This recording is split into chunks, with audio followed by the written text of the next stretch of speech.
So tomorrow morning, the lady and I are gonna go out on a cruise. Little his and hers action. So I figured I'd get these two ready, just do a few things I've been neglecting. And one of the things I needed to do on Evergreen here was not charging. Only had 12 volts at the battery when it was running, dropped down to 11, 10, take the cable off, it shuts off.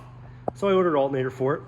Got a brand new one on there. I don't know if you can barely see it, that shiny down there. That's a brand new alternator. Put that in, and the same thing, same exact thing. So the most common thing on a Mark VII, gas and diesel, when they're not charging, in my experience, it's always been one or two things: the alternator itself,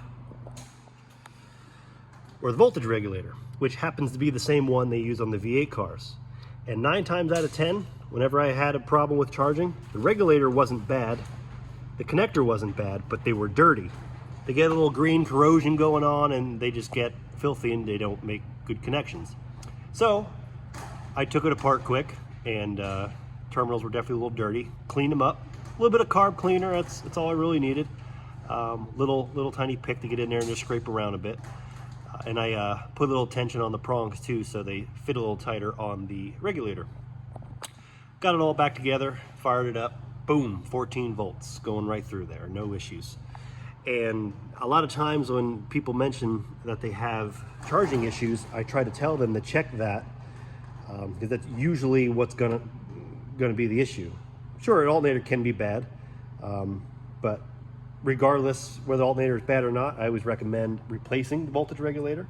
You can still get Motorcraft ones if you wanted to on Rock Auto, or if you've done the 3G conversion, you don't got to worry about it. But if you still got the regulator set up and you got charging issues, that's one of the things to always check.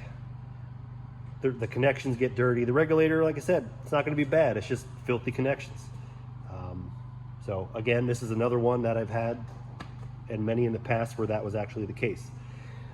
So now she's charging good.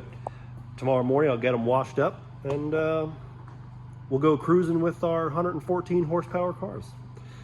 Stay tuned for more diesel tips.